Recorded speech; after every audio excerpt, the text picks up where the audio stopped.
نستعين على أمور الدنيا والدين والصلاة والسلام على أشرف الأنبياء والمرسلين إمام المتقين سيد الغر المهجرين سيدنا ومولانا محمد وعلى آله وصحبه أجمعين أما بعد. قال الله تعالى في القرآن الكريم بسم الله الرحمن الرحيم ضربت عليهم الذلة أينما سكبوا إلا بحبل من الله وحبل من الناس. الآية. وقال الله تعالى في القرآن الكريم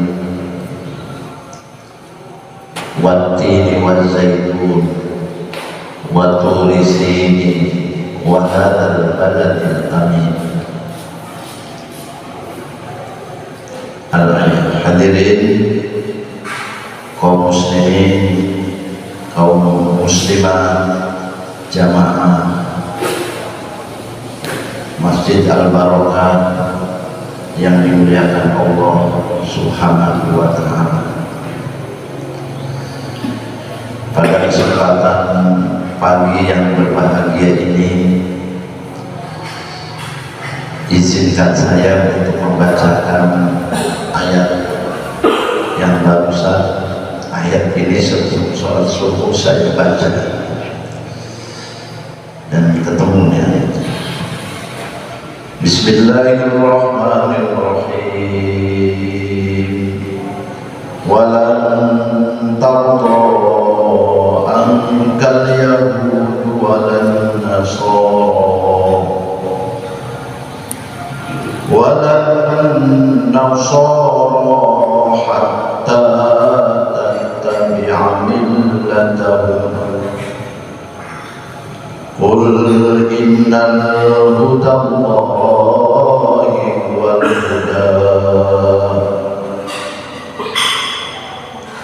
wa la in ittaba'ta ahwa'ahum ba'da alladhi ja'aka minal 'ilm ma laka min Allahi min waliyyin wa la nasir.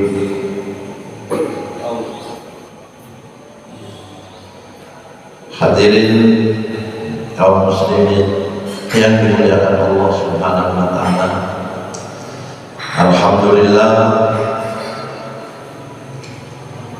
beberapa hari yang lalu kita sudah melaksanakan perintah-perintah Allah, salah satunya puasa, kemudian merayakan hari kemenangan yaitu hari Idul Fitri. Kita tahu semua Idul Fitri itu kalimat fi'il madinya ada yaitu iddan, yang artinya kembali. Fitrah itu suci. Semoga dengan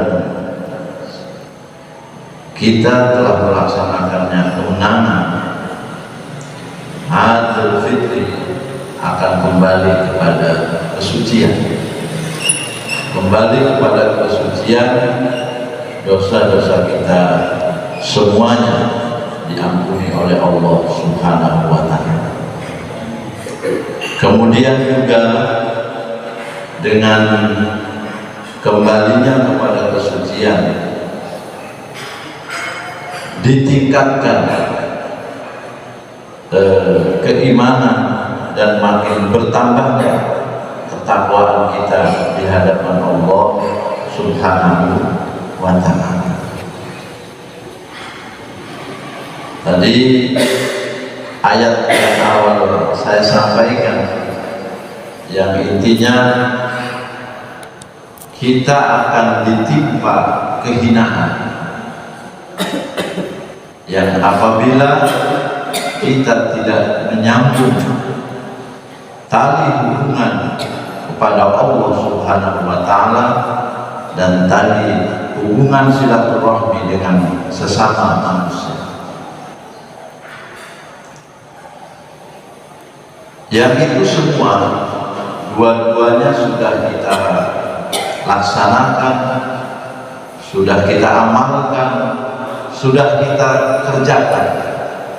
Tinggal kita mengikat lebih kuat lagi untuk tidak surut mundur ke belakang tentang nilai-nilai hubungan, penghambaan diri kita, penyembahan diri kita, ibadah diri kita kepada Allah Subhanahu wa Ta'ala, dan menyambung tali silaturahmi kepada sesama manusia.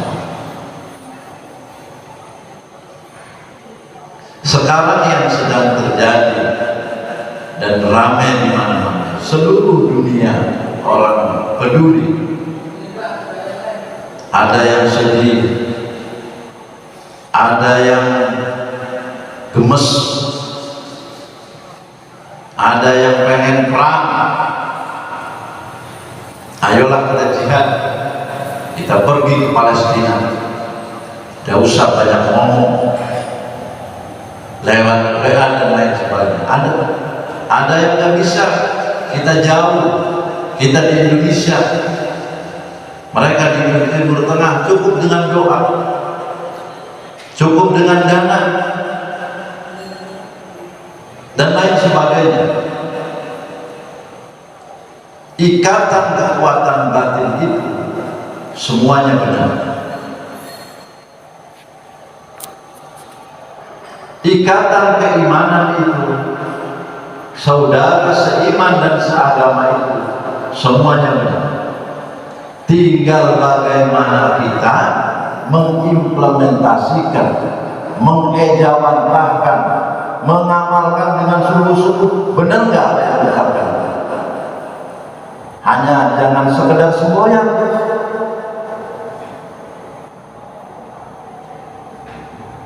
Sudah jelas kita bicara dari sisi sejarah dulu.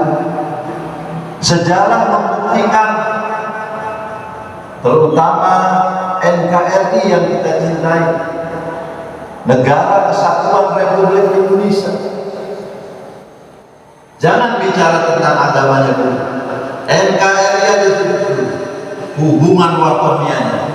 Palestina dengan Indonesia adalah saudara seiman, saudara seagama, kemudian juga saudara antar negara. Itu sudah jelas bukan dilakukan pada saat ini dan sekarang ini. Menolak keberadaan Israel, kerjasama apapun semuanya ditolak. Ini artinya bentuk komitmen Negara Kesatuan Republik Indonesia untuk menjadikan Palestina itu merdeka dan jangan sampai lagi diganggu oleh orang-orang Zionis Israel.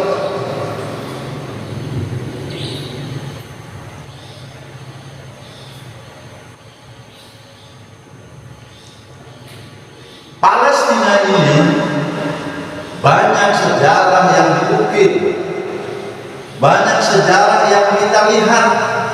Ya, ketika pasca kemerdekaan Republik Indonesia 1948, tokoh-tokoh besar mendukung kemerdekaan Republik Indonesia, tidak hanya dengan pikirannya, tidak hanya dengan omongan membuat, tidak.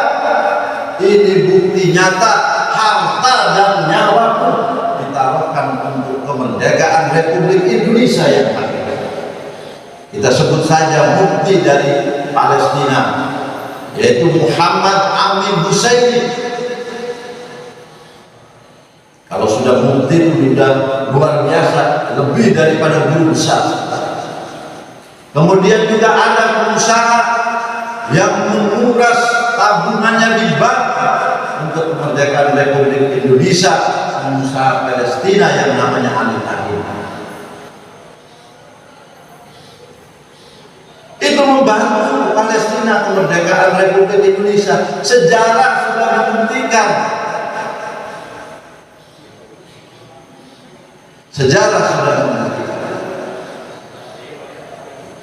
Yang kemudian banyak hal yang harus kita perhatikan. Memang benar Palestina ini adalah saudara seiman, saudara seagama, yaitu agama Islam yang memang harus kita bantu kemerdekaan. Membiadarnya Zionis Israel ini ketika mau membombardir Palestina itu biasanya diadakan pada bulan puasa, yang kondisinya umat Islam pada waktu itu adalah berpuasa.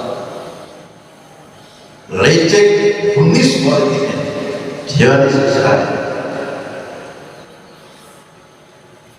Itu dari sisi sejarah. Bagaimana dari sisi sejarah tentang tarikhul Islam, sejarah Islam Timur Tengah, sejarah Islam berdasarkan sejarah yang sudah umat manusia banyak yang baca. Ya, seperti disebutkan dalam surat At-Tin, wat-tin waz-zaitun wa turi sinina wa hadzal baladil amin laqad khalaqnal insana fi ahsani taqwim. Al-ayat disebutkan dalam surat Al-Zaitun itu, dalam surat At-Tin, bukan surat Al-Zaitun, surat At-Tin, ya, itu diartikan At-Tin itu adalah negeri Sam. At-Tin adalah negeri Sam diartikan. Sam ini kekuasaannya luas. Bisa Sam itu adalah yang meliputi Jazirah Arabia, dan salah satunya masuk juga Palestina.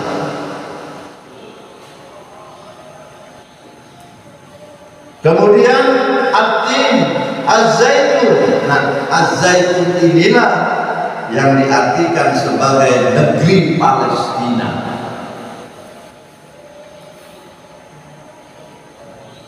Wa Turi Sin, bukit Turi Sin, bukit Sinai adalah gunung yang dimana Allah berbicara kepada Nabi Musa alaihissalam. Al-Baladil Amin ini disebutkan adalah sebagai kota Mekah Al-Mukarramah. Ini dalam tafsir. Jadi jelas Palestina adalah bagian sejarah umat Islam. Ya, sudah disebutkan dalam firman Allah, Az-Zaitun adalah negeri Palestina. Maka wajar hari ini umat Islam di Indonesia mendengungkan, mari bantu perjuangan Palestina dan untuk memerdekakan Palestina, karena sejarahnya. Hadirin kaum muslimin yang dimuliakan Allah Subhanahu wa taala.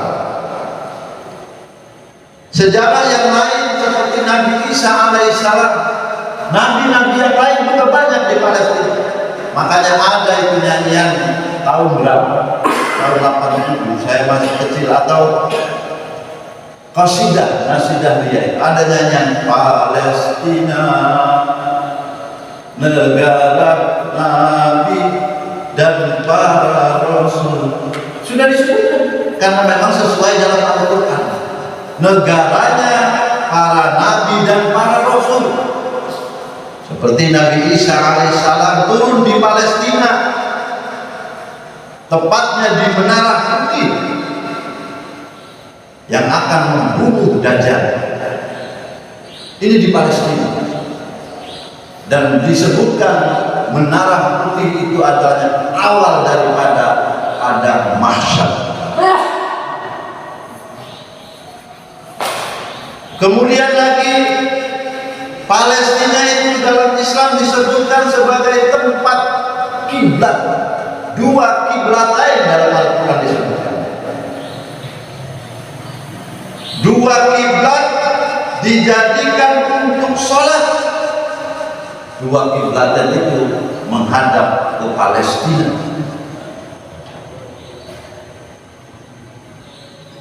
Dulu kita kiblatnya menghadap ke Palestina.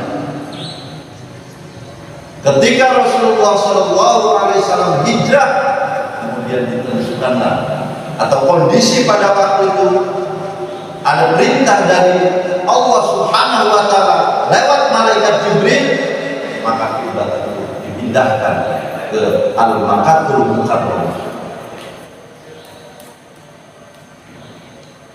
Rasulullah SAW juga ketika menerima perintah sholat Isra Mi'raj, pertama bumi yang diinjak dengan menegakkan kalimat Allah untuk menuju Mi'rajnya Rasul ke langit adalah di tempatnya di Palestina, yaitu di Baitul Maqdis. Riwayat juga yang diriwayatkan oleh Abu Dzar radhiyallahu anhu, dalam hadis disebutkan masjid pertama diletakkan oleh Allah Subhanahu wa Ta'ala itu di muka bumi ini. Masjid yang pertama adalah Masjidil Haram. Yang kedua Masjidil Aqsa yang ada di Palestina, yang jaraknya itu memakan waktu 40 tahun. Nah, ini apakah 40 tahun ini pembuatannya? Apakah jauhnya? Mungkin jarak pembuatan yang pertama Masjidil Haram, 40 tahun kemudian dibikinlah Masjidil Aqsa. Masih banyak lagi sejarah-sejarah yang ditorehkan oleh Abu Bakar Siddiq, khalifah yang pertama yang memerangi kaum Murtad. Ini diawali dari Palestina.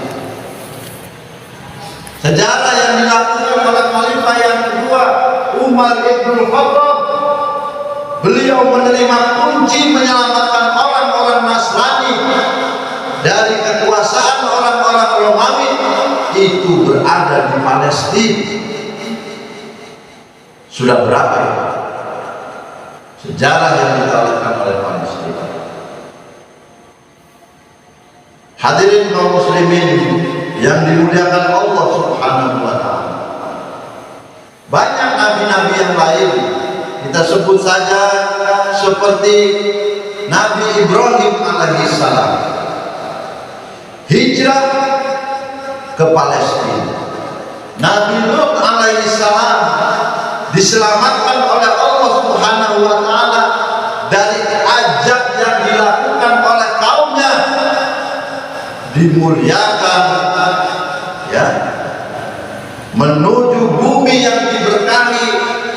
Bumi yang diberkahi itu adalah Palestina.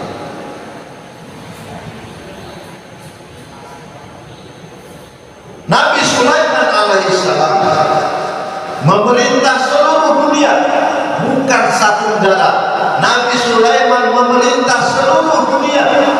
Pertama Nabi Sulaiman memerintah seluruh dunia untuk mengajak kebaikan, taat kepada Allah Subhanahu wa Ta'ala, itu juga berada di Palestina, yang dikisahkan dengan sebutan Wadi An-Naml. Sejarah tentang lembah sebut, jangankan manusia, hewan-hewan saja suruh masuk ketika mereka berbuat perilaku kemungkaran. Mari kita gabung, kata Nabi Sulaiman alaihissalam, untuk menegakkan Islam yang sesungguhnya. Ajaran-ajaran seperti itu pertama digemborkan, pertama didapatkan, itu adalah di Palestina. Di Palestina juga banyak, ada mihrab Nabi Zakaria alaihissalam, ya, ada mihrab Nabi Yakub alaihissalam, Nabi Ishak, ada di Palestina. Dan sejarah selanjutnya juga seperti Nabi Isa alaihissalam. Nabi Isa alaihissalam ini dari ibunya bernama Siti Maryam. Ya. Lahir di mana? Lahir di Palestina. Lahir di Palestina. Gadis kecil yang tanpa suami, dan Allah mengangkatnya ketika Bani Israel menghinanya, dan Bani Israel sepakat untuk membunuh Maryam. Allah menyelamatkan itu, Allah mengangkat derajat itu adalah di Palestina. Dan ketika Siti Maryam akan melahirkan Nabi Isa alaihissalam, betapa pedih, tidak ada yang menolong. Konon dalam sejarah batang korma yang kuat itu jebol ketika akan melahirkan Nabi Isa alaihissalam. Petunjuk Allah datang, ridho Allah datang di Palestina. Hadirin kaum muslimin yang dimuliakan Allah Subhanahu wa taala, kemudian juga tak kalah herannya, tak kalah besarnya sejarah Islam adalah sejarah Nabi Musa alaihissalam. Inilah sejarah Nabi Musa alaihissalam juga terjadi di Palestina, yang meminta kaumnya untuk memasuki bumi muqaddasah. Apa itu bumi muqaddasah? Adalah bumi Palestina, bumi yang suci. Jauhi orang-orang syirik, ya. Yang ini kemudian Palestina menjadi besar lewat Nabi Musa alaihissalam. Al-Quran sudah menggariskan tidak akan pernah senang orang Yahudi ini terhadap orang Islam, dan inilah ladang tempat ibadah kita di hadapan Allah Subhanahu wa taala. Seperti dalam surat Al-Baqarah ayat 120, Allah berfirman yang artinya, dan orang-orang Yahudi dan Nasrani tidak akan rela kepadamu umat Nabi Muhammad sebelum engkau mengikuti agama mereka. Katakanlah, sesungguhnya petunjuk Allah itulah petunjuk sebenarnya, dan jika engkau mengikuti keinginan mereka setelah ilmu kebenaran sampai kepadamu, tidak akan ada bagimu pelindung dan penopang dari Allah Subhanahu wa taala. Hadirin kaum muslimin yang dimuliakan Allah Subhanahu wa taala, sejarah ini membuktikan, mari untuk kita semua, wabil khusus jamaah Masjid Al-Barakah, berkontribusi banyak-banyak berdoa untuk keselamatan Palestina. Dia bukan berarti tidak mendoakan, bukan, dia itu mendoakan, dan itu yang lebih ikhlas, lebih tidak dilihat oleh orang lain. Dia berdoa untuk mendoakan orang-orang Palestina, menangis pada bangun malam hari melaksanakan salat tahajud. Sama, saya yakin semua umat Islam yang ada di Indonesia peduli keberadaan umat Islam saudara kita yang ada di Palestina, karena ini adalah saudara seiman, karena ini adalah saudara seagama. Hadirin kaum muslimin yang dimuliakan Allah Subhanahu wa taala, hikmah yang harus kita laksanakan, hikmah yang harus kita pelajari pada kesempatan yang berbahagia ini adalah mari mantapkan nilai keimanan kita kepada Allah Subhanahu wa taala. Yang kedua, mantapkan, tingkatkan, jangan sampai surut nilai ketakwaan kita kepada Allah Subhanahu wa taala. Kadang orang senang dalam urusan sosial, gemar, tatap, cepat datang, tapi ketika urusan ibadah yang nilainya khusus, kadang dia tinggalkan. Yang ketiga, hikmah yang harus kita pelajari dan harus kita bisa mengamalkan terus menerus, bahwa persatuan itu di atas segala-galanya. Bahwa persatuan itu penting untuk membangun umat Islam lebih besar. Bahwa persatuan itu penting untuk umat Islam lebih banyak ladang-ladang pahala di sana. Wa'tasimu bihablillahi jami'an wa la tafarraqu. Persatuan umat Islam itu. Inilah hadirin kaum muslimin yang dimuliakan Allah Subhanahu wa taala. Hikmah dari perjalanan betapa penting kita bela saudara seiman, saudara seagama, yaitu saudara dari Palestina. Semoga kita semua yang ada di sini, semoga diberikan kesehatan oleh Allah Subhanahu wa taala, diberikan umur panjang, diberikan anak-anak yang soleh dan soleha, menjadikan negara kita ini negara yang dicintai oleh rakyatnya, dijadikan negara yang benar-benar negara yang baldatun thayyibatun warahum ghafur, negara yang rumah rifah wa jinawi tentram serta raharja. Dan semoga kita semua iman dan takwa kita selalu ditingkatkan kepada Allah di hadapan Allah Subhanahu wa taala. Salah satu keimanan dan ketakwaan yang harus kita tancapkan. Saya pernah baca artikel bahwa orang non-muslim, orang Yahudi akan takut kepada orang-orang Islam bila ketika melaksanakan sholat subuh itu, sholat subuhnya di masjid itu penuh. Nah, ini juga menjadi pikiran dan patokan kita dalam rangka meningkatkan keimanan dan ketakwaan kita di hadapan Allah Subhanahu wa taala. Hadirin kaum muslimin yang dimuliakan Allah Subhanahu wa taala, dan yang terakhir, marilah kita berlomba-lomba pada kebaikan. Fastabiqul khairat, berlomba-lomba pada kebaikan harus didasari dengan nilai ikhlas.